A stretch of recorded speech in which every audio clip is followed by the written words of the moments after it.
Oui, bonsoir. Vous avez écrit le livre Covid-19, couronne et épines d'humanité aux éditions Saint-Honoré. J'aimerais que vous reveniez sur cette histoire et sur cette aide apportée par ces soignants. Nous sommes partis avec 70 soignants, dont 25 monégasques qui ont été formidables, pour prêter main forte à l'hôpital de Mulhouse.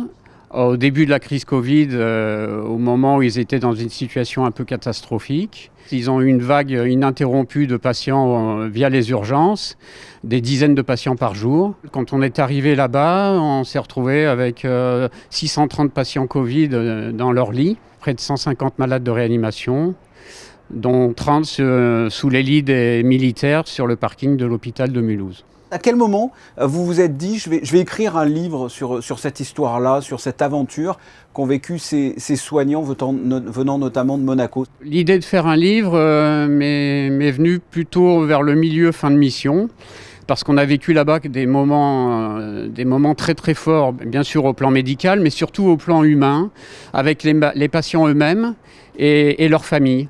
Et pourquoi ce titre Covid-19, couronne et épines d'humanité? Ce titre, d'emblée, il m'est venu à l'esprit, dans le sens où moi j'estime que ce Covid a ceint la planète, l'ensemble de la planète très rapidement, à l'image de la couronne d'épines un peu du Christ.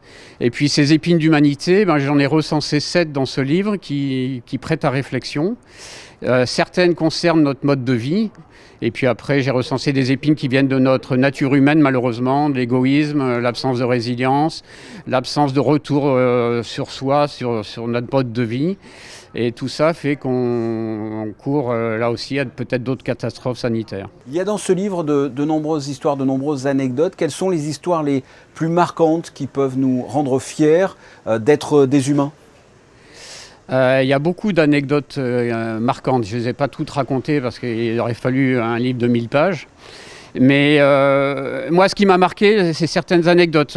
On avait Cara, c'est un aide-soignant de l'hôpital de Mulhouse qui travaille en hématocancérologie, un type extraordinaire, d'origine sénégalaise, une force de la nature, 2,04 m, 100 kg. Il a attrapé le Covid de façon extraordinairement grave, 7 semaines de réanimation endormie, un réveil long sur 2 mois, et puis aujourd'hui, il est toujours sous oxygène jour et nuit, en attente de greffe pulmonaire. C'est un type merveilleux qui se bat, qui cherche à reprendre le travail. C'est son éthique de soignant et sa volonté d'avoir cherché à reprendre le travail malgré son handicap. Dernière question, le monde, j'ai l'impression, est un peu divisé en deux. Il y a les pro-vaccins, les anti-vaccins.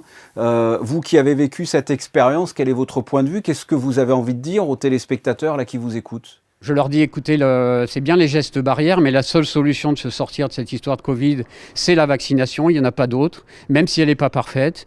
Mais elle protège quand même des formes graves et vous risquez grâce à cette vaccination, vous ne serez pas en réanimation. Vous ferez peut-être une équivalent de grippe, mais pas plus. Écoutez, je le rappelle, vous avez sorti le livre Covid-19, couronne et épines d'humanité.